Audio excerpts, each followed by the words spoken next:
Hey, what's up guys? Phoenix here. This video is going to be another YGOpro Duel video where I'm playing against my friend for multiple games, and this time I'm playing with the DDD deck list that I put up on my channel a couple days back. Now I had some people that messaged me through Facebook as well as commented on the video and said that they would like to see me potentially playing this deck for a YGOpro Duel video. And so I decided, yeah, sure, why not? There's one small change I did make to the deck. I ended up taking out the Solemn Warning out of the main deck, and I ended up putting in a third trade-in, just because it's another enabler, it's another extender, it's another starter card per se.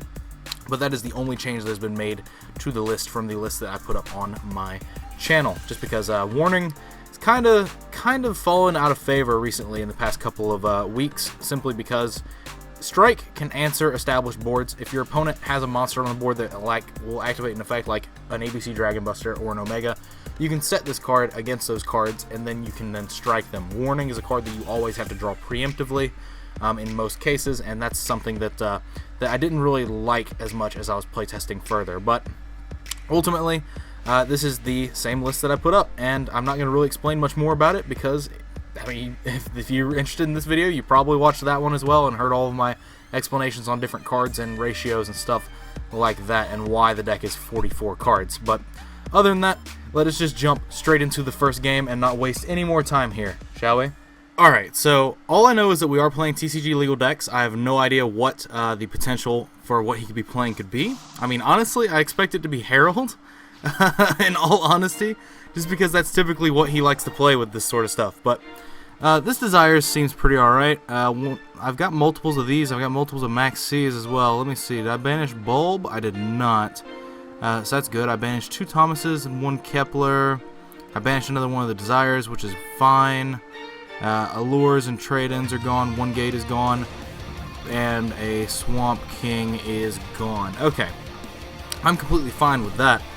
Now what this allows me to do is this allows me to go Beatrice with Formula, which is kind of alright, but it's not necessarily the best, but it's definitely kind of alright, especially since I've got Strike and Max C. It's definitely not allowing me to get the Omega though, which kind of sucks, because let's see, I'll be able to get Swirl. If I had just any other like DD in my hand, I could definitely make Omega here as well. But I drew these Max C's, these non-combo cards, if you will. But so what I can do is I can get Swirl Slime here. I can go Swirl with Necro, which will allow me to go into Genghis, and then Genghis make Beatrice. Beatrice can send Bulb. I can make Formula, and then I can try and luck my way into a way to make like Omega, but as it stands, probably not going to happen. Strictly off the basis of like I'd have to draw Nikolai for that to be the case. No, I'm not going to use this ability. And then we're going to make Beatrice, and so the Beatrice is still loaded with the Farfa, because the Farfa didn't get banished, if I remember correctly. It did not, so that's fine. Which means I'm going to be able to send Glow Up Bulb here. Where is it? There it is. And then Bulb will be able to mill a card, and then if I draw like Nikolai off the Formula, or Ragnarok actually, Ragnarok would be pretty good as well, because it would allow me to special Ragnarok, and then be able to make Omega. That is Dark Contract with the Swamp King, which is actually live, which actually makes Omega. Hey! I'm going to be taking 2K at the start of my next turn, but I definitely have it. I completely forgot that this was an option of what I could do as well, but I've definitely gone through all 3 Genghises, which is kind of problematic, but I mean, these are used as a combo piece anyway. So Beatrice Omega plus 2 Max C's plus a Strike seems pretty alright. I'm going to definitely be burning myself by, you know, the other stuff happening. Let's see, I think I really just want the Swirl Slime engraved, because then the Swirl Slime allows me to do things. There's not really anything for Necro Slime yet. But then this would go to grave, but Swirl Slime means I can add Ragnarok. And then the other Genghis is going to go to grave, but there's already a Genghis in grave as well. So yeah, Ragnarok is just going to be a strong play next turn, whether or not I draw it or not. But okay, so Rhoda. So he might be playing PK Fire. He is. Okay, good. I'm wholeheartedly okay with this because I can then use the Omega here, and if I don't hit the Silent Boots, I did hit the Silent Boots. Well, shit. Now, whether or not he has another one is the question of the hour. He does. Alright, well, no, we're not going to negate it with Strike, but we are going to activate Max C, because this allows me to at least get a draw. And unless I draw Farfa, then I can just Farfa away whatever rank 3 he makes. So that's Dante, and so that's not a Farfa. So what we get to do is we get to use Beatrice now to send Farfa. So we're in a very, very strong position, because now I'm forcing him to go further into this Max C. I've got the Strike to back it up as well. He's going to be able to search for Fogblade, but that's not something that I'm really that worried about, because he's going to have to play through multiple cards. And because if he Fogblades like Ragnarok, then I'll be able to just Swamp King. And Swamp King will be able to summon the big fusion. And that's going to be what kind of seals this game in my favor. Plus, I've already got another Maxi in my hand as well.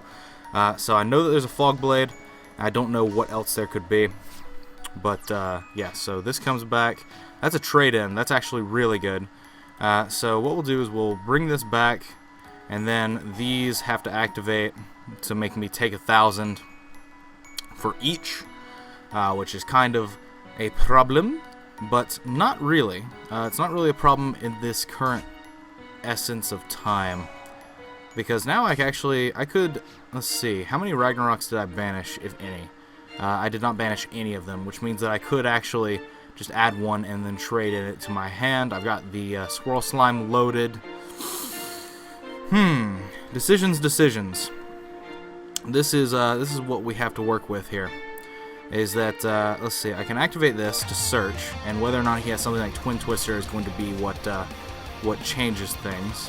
So no Twin Twister, it would seem, and I can definitely just add Ragnarok and then just immediately trade in it away to get more options, more valuable options, because I could definitely draw into other Ragnaroks. I could draw into Thomas.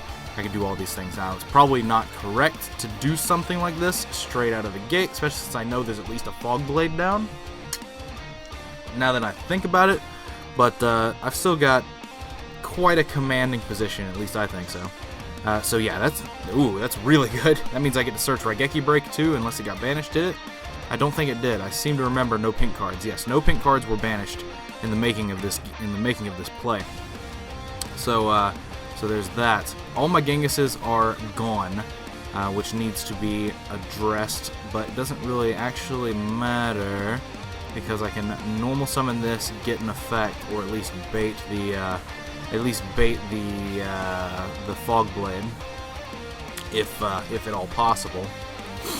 Now the thing is that, okay, so there's Fogblade on this, which I'm completely okay with, and so now I can go Swirl Slime into the big fusion, well, not the big fusion, the Oracle King Dark. So we'll do that. We'll just continually throw cards into this back row. The thing is that I have cards like Puppet Master in my deck, and I think there's still 2 copies of it in there. None of them got banished off Desires. So what that means is that I have quite a solid amount of cards that I just have access to through these plays. But so what I've got here is I can fuse with this into another Oracle King. And that's probably going to be the case, because I don't want to risk like Fogblade like being a huge issue. So what we'll do is we'll use this on Monster Zone, and then from the graveyard we'll just use the Nikolai, because it's not really anything valuable. And so from here I can continuously beat over this Dante. He's got to stop one if he has another Fogblade or something of that nature. And so I can just beat over this. If he has another Fogblade or like a Strike, I'm probably going to lose the Omega, which is going to be an issue. But I'm kind of happy with the situation that I'm in. And these don't trigger, so these can't get striked, so that actually is a very solid position for you to be in. Okay, so that's another Fog Blade, which is fine. I kind of expected this.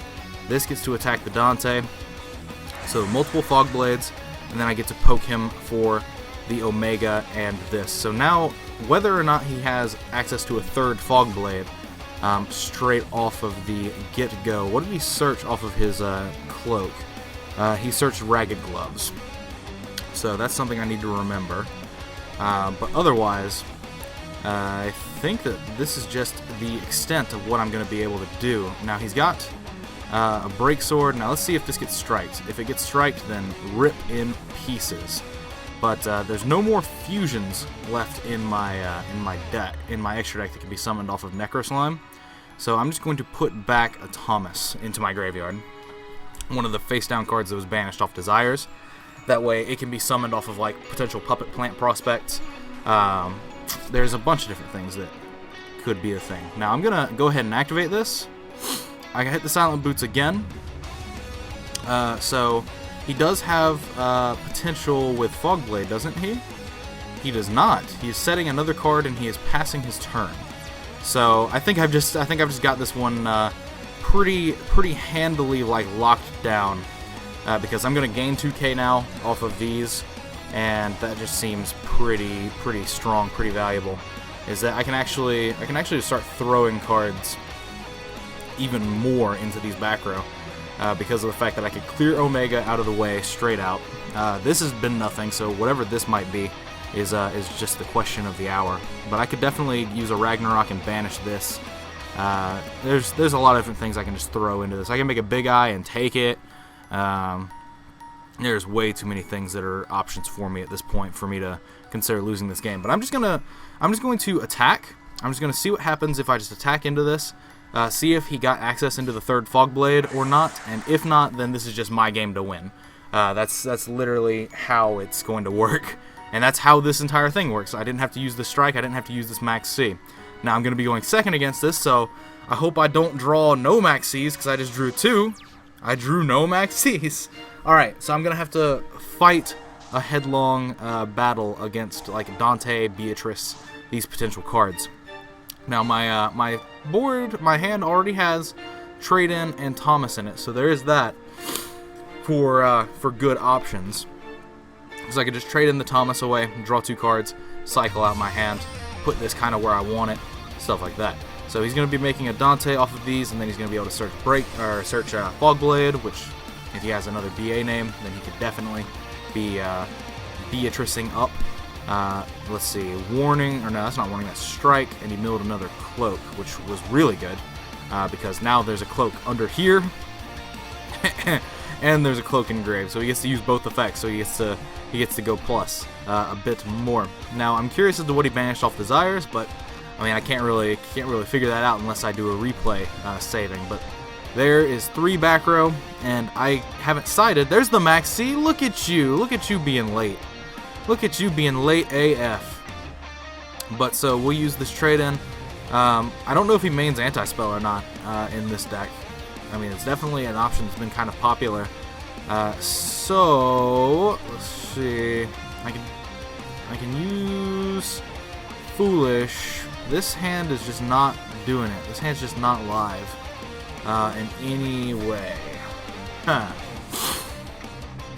Ooh, this sucks. Now what I can do is I can Foolish for a card that doesn't matter, then play this, make Oracle King Dark, and then normal summon this and make an Omega. But that's like the extent of my play. That's so actually bad, but I think I just have to force my way into it, even though he has a Fog Blade. Like, I've just got to force my way into it. That's just how this cookie has to crumble.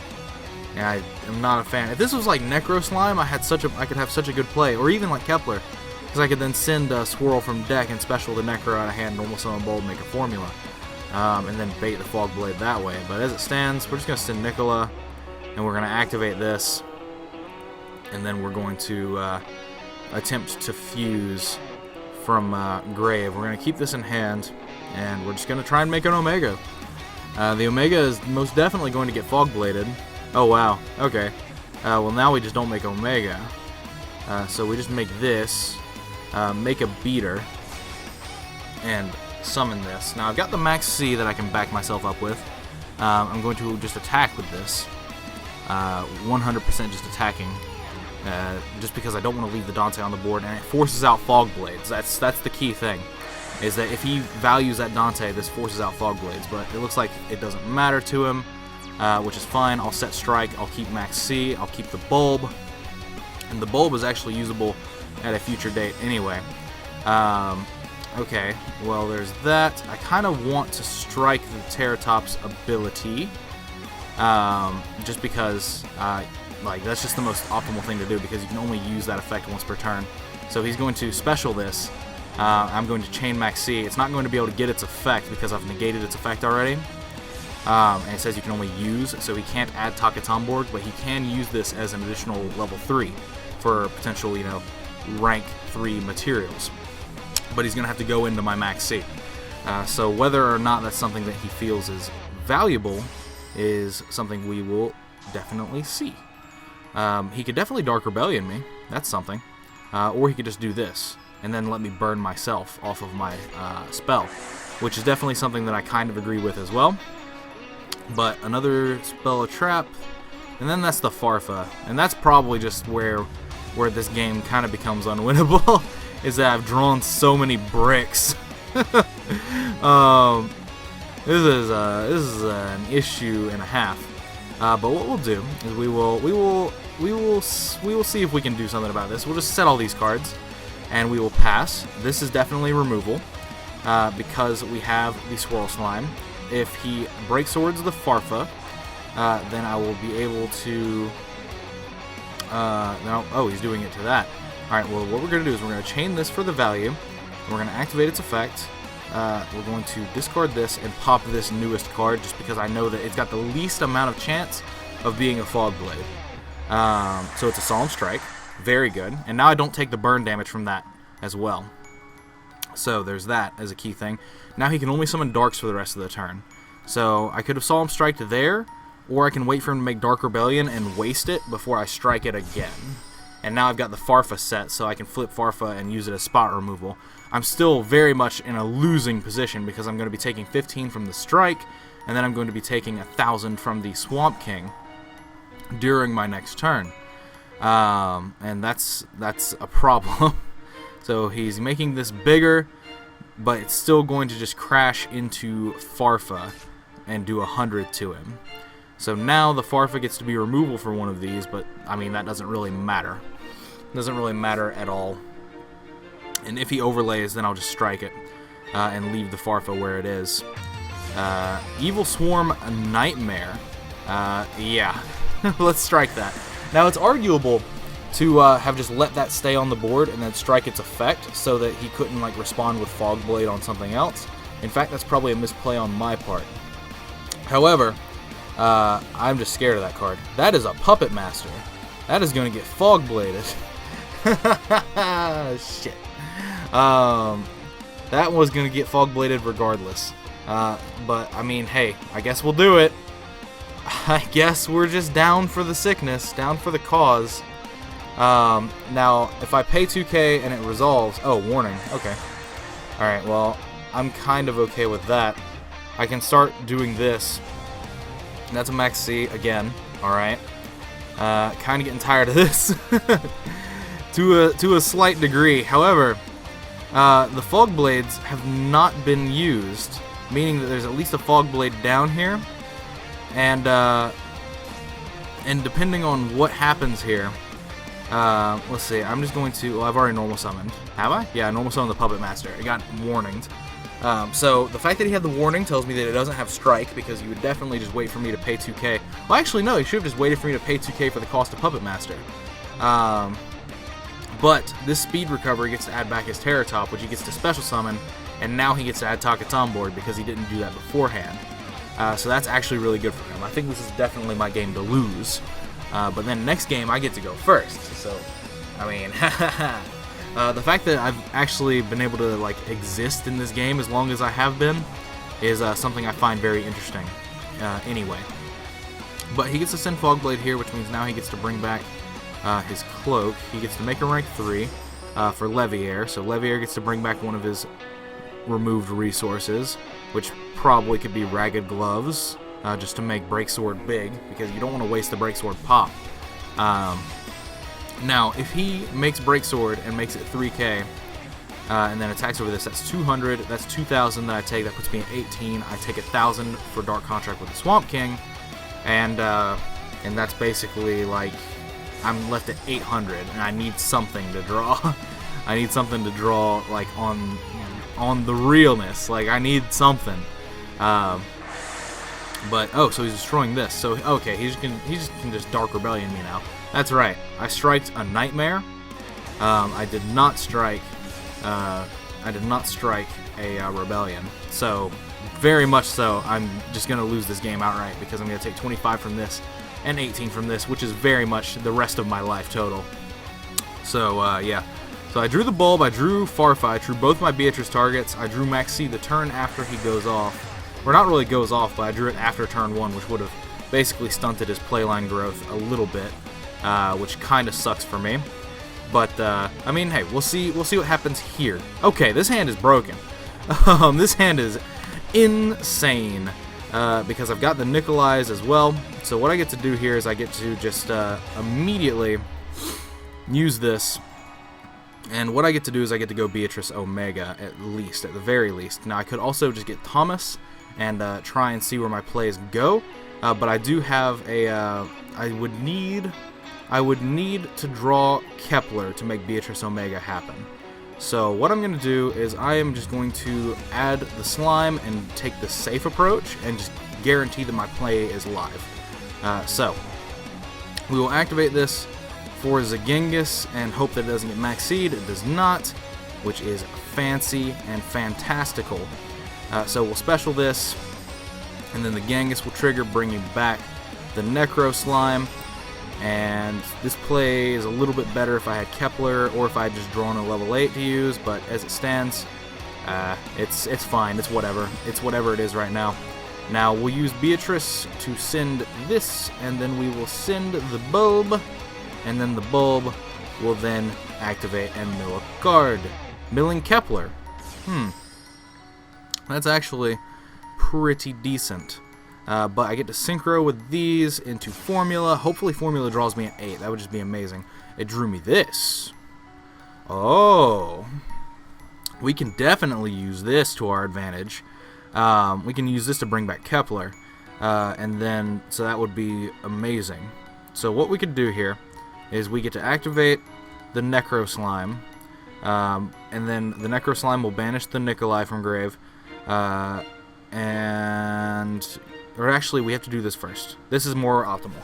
So yes, we'll activate this. We'll activate this, and we'll use it to summon Genghis. And what we'll do is we will use the Nikolai in hand and banish the Nikolai from grave. Because what this does is this summons Genghis, and then what we get to do is we get to use the Necro Slime's effect from grave, banishing it in the Nicola to special summon this. Oh, the Genghis has already used its effect. Never mind. I'm a dingus. I'm a dingleberry. I forgot about that. But it's still fine, because now I get to gain 2k off of these cards existing. So that's fine, and I'm going to set this, bluffing it as something. And now during the standby phase, I get to put back the I already have this, and I have a fusion card, so I'm going to put back Swirl Slime. Swirl Slime is typically what I put back in this scenario, because it just seems like the better option. Because I've already got this, which is a fusion spell, and then I've got these other cards. So I'm going to wait, because I know that he's playing Terra Top deck, he's playing Phantom Knight deck, he's playing all of these different things. So like I could just disrupt him with the Omega, and potentially leave him high and dry, is what I'm trying to do. And this is a 23-minute long recording. This is getting up there, in what it's potentially doing. But so he's got a lot of cards in his hand. He's got 8 cards. Banishing the Ragged Gloves, interesting. Desires into Allure of Darkness, banishing the Ragged Gloves, and now another Allure. I can't say that I'm A big fan of that for another Ragged Gloves. That's right. I've established in previous videos that he likes to play multiples because it increases your chances of getting lucky off your Dante mills and just increasing your chances of doing other things. So he's popping these two, which I am okay with because that trade-in isn't going to be live with this anyway. So yeah, I'm fine with that. What did he discard off this? He discarded a cloak. Alright, so he's adding boots. Now, whether or not he has a second silent boots again is going to be the flavor of the month and the question of the hour. Now, I'm just going to try and be a savage, and I'm going to try and snipe the targets on board. Because if I do that, then okay, I got the silent boots, which is questionable. The fact that I've hit silent boots like 3 times in a row off of Omegas, but whatever. If he has another one, then I guess he got me. I guess a GG no re. But let's see, that's Leviair, and definitely going to disrupt that because I don't want that giving you free resources back. That's 100% something that has to be disrupted. He has a lot of cards at his disposal, though. That's the thing, because he has so many cards that he has access to, and whether or not he has another Silent Boots in his hand, or if he just has BAs. Oh, he's got Speed Recovery, so he can Speed Recovery for this and then normal summon a Phantom Knight or BA. No, he can't summon a BA. He does have multiple Silent Boots.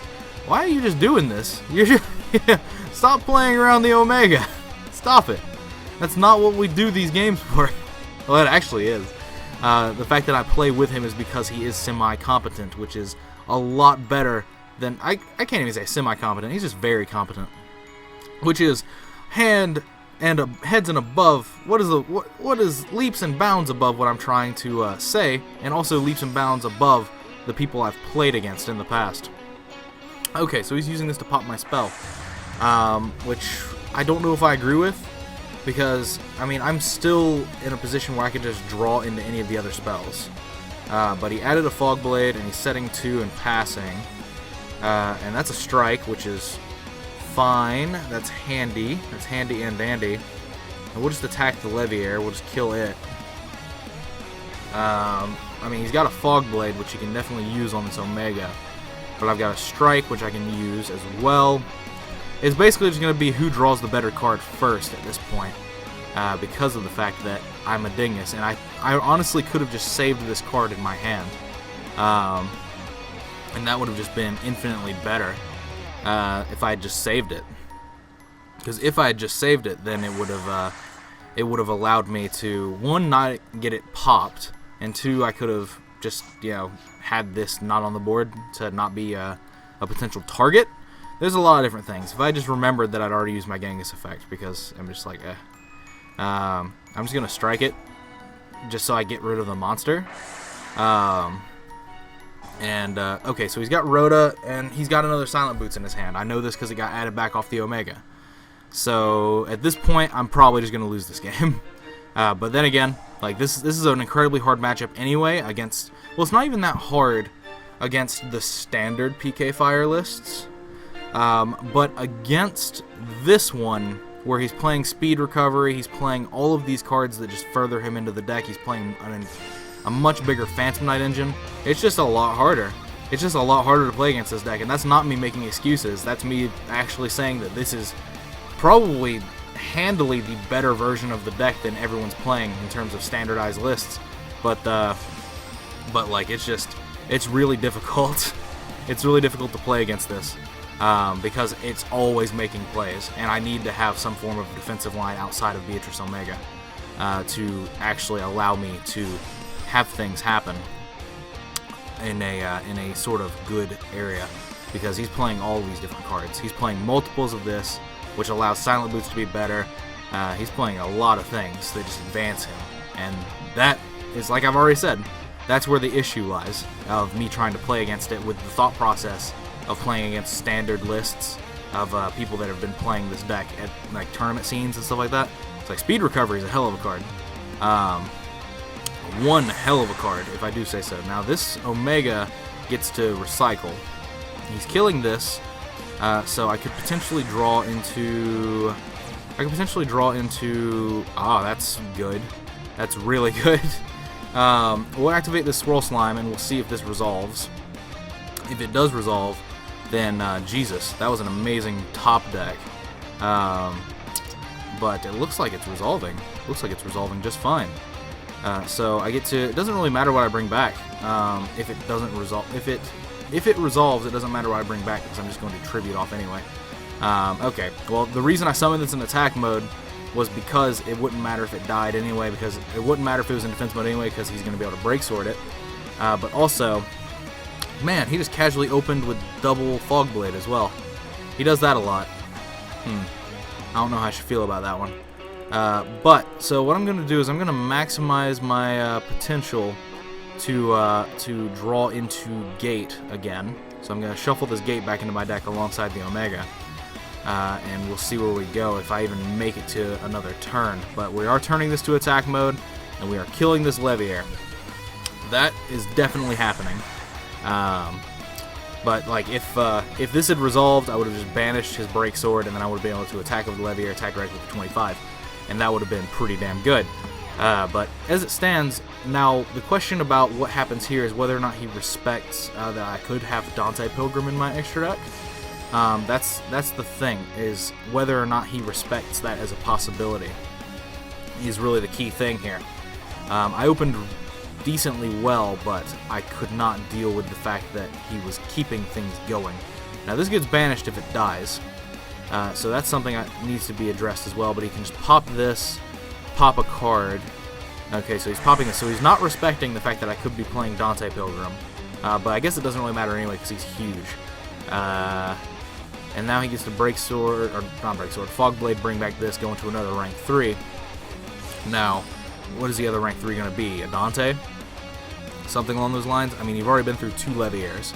So if you play 3 Leviairs, I'm going to call extreme bullshit because nobody plays 3 Leviair. Okay, it's another Break Sword. So now he can Break Sword this, actually. And that's actually game. If he pops his back row, pops this. Or no? Okay. Well, that's interesting. I wonder why he didn't just go for game. Or is there something that was preventing him from going for game? Maybe he just really wants this? It doesn't matter, it's game anyway, because I can just set this and I just pass my turn and I lose. So there is that, which is an issue, if I do say the least. What is it? This doesn't have any text on it that says it can only activate its effect once per turn. I know people will do multiple Break Swords a turn. I don't know why he didn't do that last turn.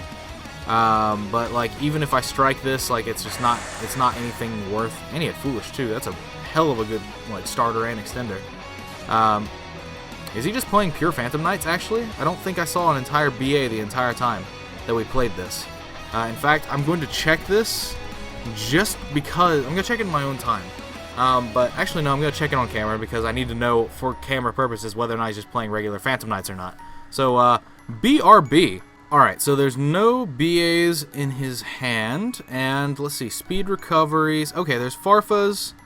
I just don't remember seeing those cards during the entirety of this match. I mean, they could have been, like, milled, but I don't remember ever seeing them. So yeah, he's playing a really small BA lineup with Tour Guide, Skarms, Seer, and all that. I just don't remember ever seeing them. So, yeah, this is Burning Abyss Phantom Knights, or as people like to colloquially call it, that's a tongue twister of a word for me, call it PK Fire. So yeah, and he's playing multiple speed recoveries too. Yeah, there's just a few of these cards. This is just a really hard matchup in terms of how he has his deck built, because he's got his deck built to be like in your face, and that's probably just the best way to build it. I'm pretty sure it just wins mirror matches off that principle by that standard. But anyway, that's it for this video. As always, guys, thanks for watching. Like, comment, subscribe, do all the nonsense you usually do. Links are in the description to Facebook, Twitch, background music playlists, all that sort of nonsense. There are resources for you to use if you wish to do so. Other than that, if you like this video, give it a like, give it a big thumbs up. If you know some people that might also like my content, I encourage you to share my videos around to them and maybe encourage them to subscribe as well. Helping grow the subscriber base and viewership base of this channel is a fantastic way to show your support and a great way to ensure that I keep making content well into the future if that's something that you want to see. If you want to see more games with this DDD deck list, then I guess just like the video, leave a comment down below saying whether or not you like it or not, all that sort of jazz, the same old nonsense. But other than that, that is it for this video. As I've already said, thank you for your time as usual, thanks for watching as always, and take care, guys. Have a wonderful day.